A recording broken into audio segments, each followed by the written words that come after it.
A palavra que o Senhor trouxe para nós nessa noite está em Efésios, capítulo 3. Como a minha internet está com problema, para aí os irmãos dão um sinal para mim, né? A partir do 14 que diz: Por esta causa me ponho de joelhos diante do Pai, de quem toma o nome toda a família, tanto no céu como sobre a terra, para que, segundo a riqueza da sua glória, vos conceda que sejais fortalecido com poder, mediante o seu Espírito no homem interior. E assim habite Cristo no vosso coração pela fé, estando vós arraigados e alicerçados em amor, a fim de poderdes compreender com todos os santos qual a largura e o comprimento e a altura e a profundidade, e conhecer o amor de Cristo, que excede todo o entendimento, para que sejais tomados de toda a plenitude de Deus. Ora, aquele que é poderoso para fazer infinitamente mais do que tudo quanto pedimos ou pensamos, conforme o seu poder que opera em nós. A ele seja glória na Igreja e em Cristo Jesus, por todas as gerações, para todo sempre. Amém. Louvado seja o Senhor, agradecido para sempre. E quando o Senhor me deu essa passagem, né, que é muito conhecida, o primeiro versículo, né, que sempre a gente gosta de recitar e dizer que por essa causa, né, me ponho de joelhos. Primeiro nós lembramos que Paulo, ele estava preso, né, em Roma, quando ele escreveu esta carta, né, que naquele momento ele soube notícias, né, de como estavam os irmãos em Éfeso. E existiam algumas pessoas bastante influentes, né, que começaram a trazer falsos ensinamentos e pregando como verdade. Foi uma também das preocupações, né, de Paulo naquele momento para escrever aos irmãos, né? Preocupação essa que, quando a gente vê, logo mais depois de 30 anos depois, a gente vê lá em Apocalipse que essa igreja ela foi chamada a atenção, né, pelo Senhor por ter abandonado o primeiro amor.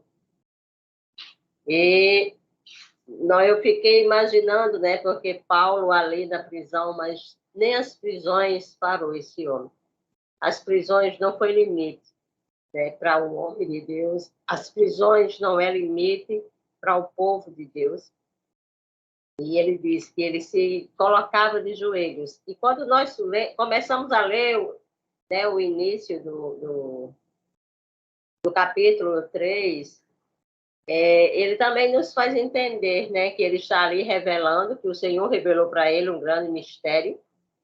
Né? Quando a gente chega no versículo 6, ele diz: a saber que os gentios são co-herdeiros, membros do mesmo corpo e co-participantes.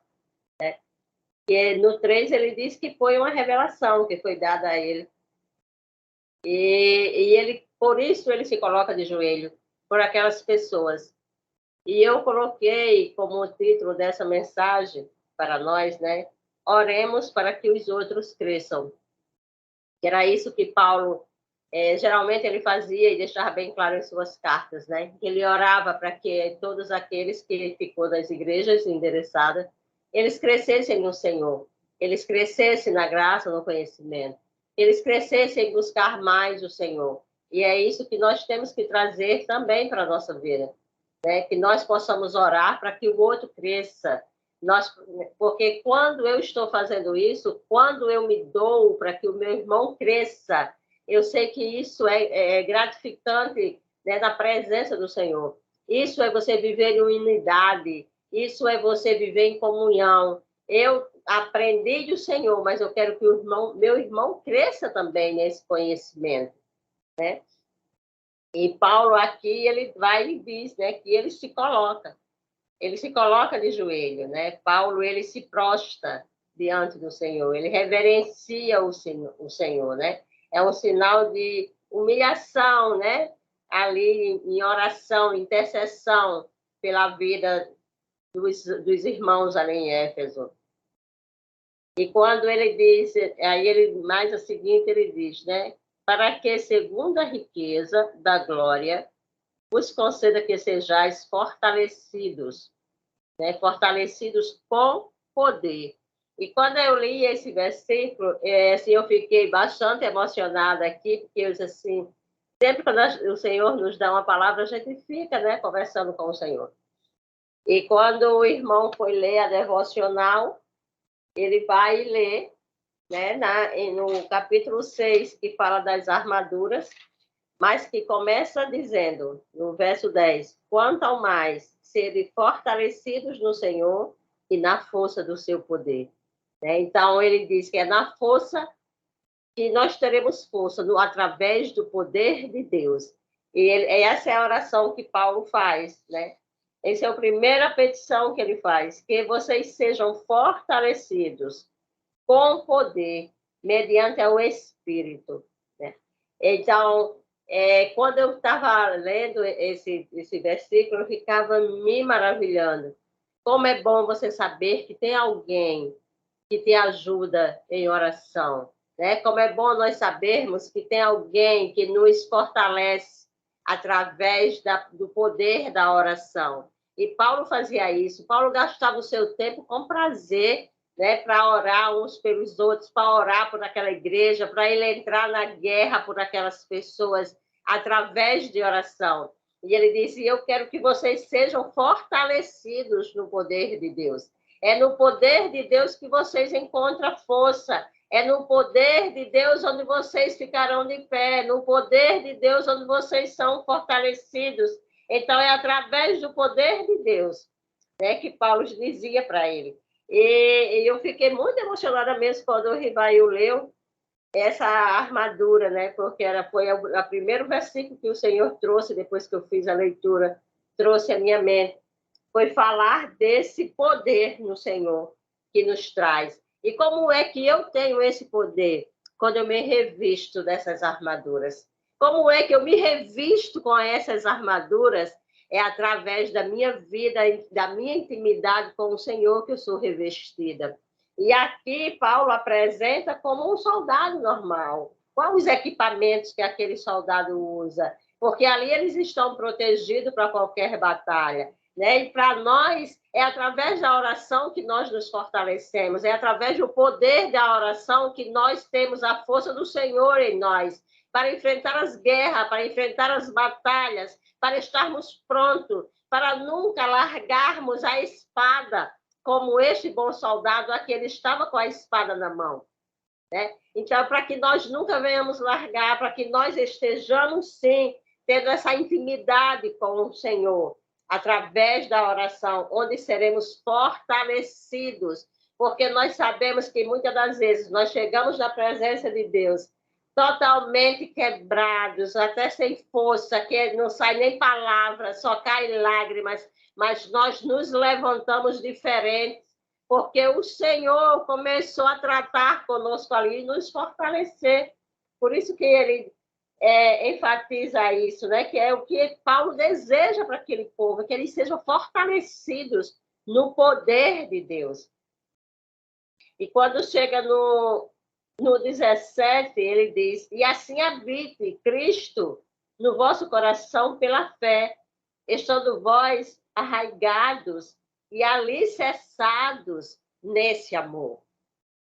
E eu fui lá para Colossenses 2, que diz assim, no 6, portanto, já que vocês aceitaram Cristo como Senhor, vivam unidos com Ele, esteja enraizados nele, construa a sua vida sobre Ele e se torne mais forte na fé, como foi ensinado a vocês, e dê sempre graças a Deus. Então, que Paulo estava dizendo para aquele povo e que nós recebemos hoje, que nós temos que estar enraizados no Senhor, nós temos que estar alicerçados no Senhor. E como é que eu estou firmado no Senhor? Quando eu vivo com Ele, quando eu ando com Ele, quando eu aprendo com Ele. Cada vez mais as minhas raízes vão crescendo, porque eu estou andando com alguém que está firmando os meus passos. Eu estou andando com alguém que está cuidando dia a dia de mim, está me fortalecendo, está fazendo as minhas raízes ser profundas. Por isso eu estou enraizado nele, né? E isso é muito lindo, assim, quando eu li esse texto e o Senhor começou a falar dessa forma comigo. E no 18 vem, né? A fim de poderes compreender com todos os santos a largura e o comprimento e a altura e a profundidade.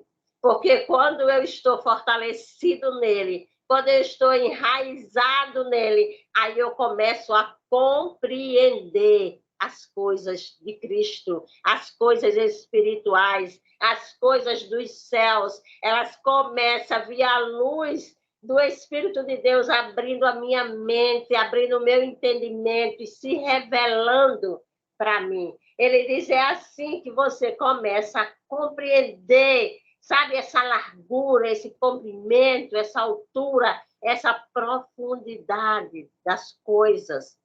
E aqui ele faz uma analogia com a cruz, né, que nós entendemos que ele está falando claramente da cruz, e aqui ele destaca 4 dimensões: largura, comprimento, altura e profundidade.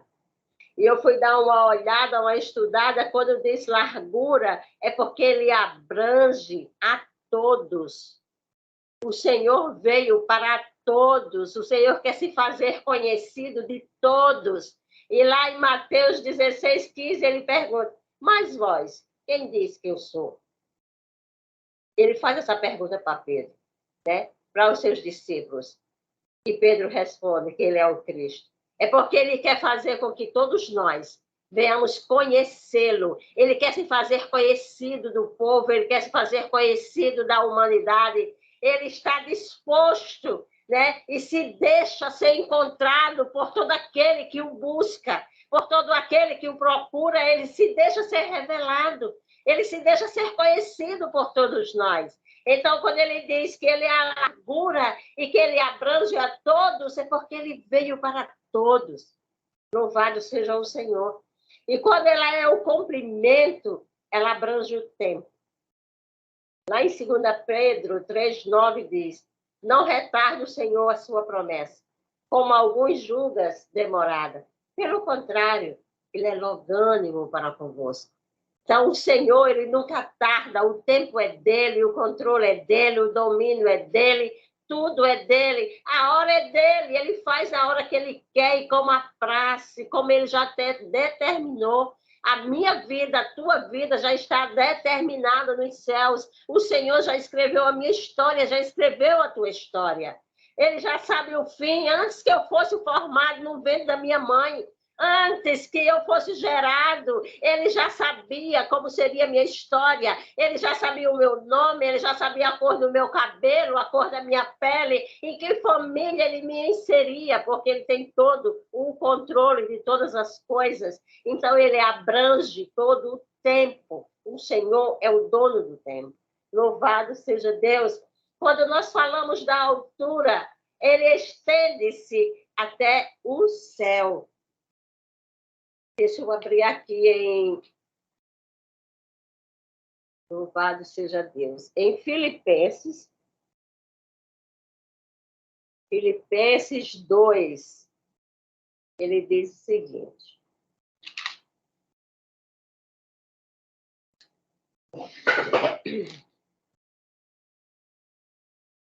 Filipenses 2:6. Pois ele, subsistindo em forma de Deus, não julgou como usurpação ser igual a Deus. Antes, a si mesmo se esvaziou, assumindo a forma de servo, tornando-se em semelhança ao homem e reconhecido em figura humana. Então, quando fala de altura, a cruz ela aponta para o céu, o lugar de onde viria o nosso Messias, o nosso Salvador, onde ele se esvaziou para vir à terra, para fazer o que homem nenhum poderia fazer, que era nos salvar. Louvado seja o Senhor. E quando ele subiu aos céus, ele enviou o seu Consolador para que nós não ficássemos sozinhos. E aqui, quando... E tem a profundidade, que está lá em 1 Pedro 2:24. Levando ele mesmo em seu corpo os nossos pecados sobre o madeiro. Essa é a profundidade das coisas. O Senhor, ele levou aquilo que eu e você não podemos levar. Ele fez o que homem nenhum pode fazer. Ele levou sobre si todos os nossos pecados, as nossas dores naquele madeiro. Louvado seja Deus. Por isso a largura, por isso o comprimento, a altura e a profundidade da palavra de Deus. Tudo que o Senhor quer é se fazer conhecido para nós, é se fazer revelado para nós, né? E que nós possamos nos aprofundar a buscar, a conhecer esse Deus, que é grande, que é maravilhoso, que é magnífico, e nós nos alegramos na presença dele. E eu fiquei assim maravilhada quando eu li esse texto, né? E mais adiante ele diz, quando chega no 20, aquele que é poderoso para fazer infinitamente mais do que tudo quanto pedimos ou pensamos, conforme o seu poder que opera em nós. Então, o que o Senhor tem para nós, né, é muito além do que nós imaginamos ou pensamos. O que ele tem que fazer na nossa vida é muito além do que nós imaginamos ou pensamos. Porque, como na última ministração que eu fiz aqui, quando o Senhor chamou os discípulos, quando o Senhor olhou para Mateus, ele não viu só aquele coletor de impostos sentado ali, mas ele viu o discípulo que entregaria sua própria vida por amor a Cristo. Ele viu alguém que o seguiria, viu alguém que não temeria nada que viesse contra si, porque ele entendeu esse amor. Quando o Senhor enviou o Consolador para eles, eles entenderam, a sua mente foi aberta, a luz de Cristo iluminou os seus pensamentos, que o Senhor possa fazer isso entre nós, nas pessoas que estão ouvindo, que elas entendam, as pessoas que ainda vão nos ouvir, que elas entendam que o que o Senhor quer fazer é muito além do que nós pedimos, é muito além do que nós pensamos. Olho não viu, ninguém consegue entender ou imaginar, mente nenhuma consegue alcançar as grandezas que Deus tem para nós. Louvado seja o Senhor. E isso muito, muito mesmo me alegra, né? E trazendo para nós a nossa oração é que todos possam entender a revelação desse mistério, né? Nós, como Igreja do Senhor, que possamos orar uns pelos outros, que possamos orar por aqueles que ainda não encontrou o Senhor, para que eles também sejam alcançados por essa revelação que só o Senhor, né, tem e pode fazer por nós. E eu termino, né, nesta noite a minha oportunidade dizendo o título, né? Oremos para que outros cresçam. Essa tem sido uma frase que eu tenho levado comigo na minha vida durante o período que o Senhor tem falado comigo. Ore para que outros cresçam. Sirva, né? Sirva eles para que eles cresçam. Não precisa você aparecer, porque o meu nome está escrito no céu e eu tenho que ser reconhecida lá. Eu tenho que ser reconhecida no céu, é o que eu tenho pedido para o Senhor. Eu quero que o meu nome seja bradado lá. E por isso eu me alegro em servir. E que eu oro para que outros cresçam. Amém? Eu agradeço a oportunidade. Em nome de Jesus.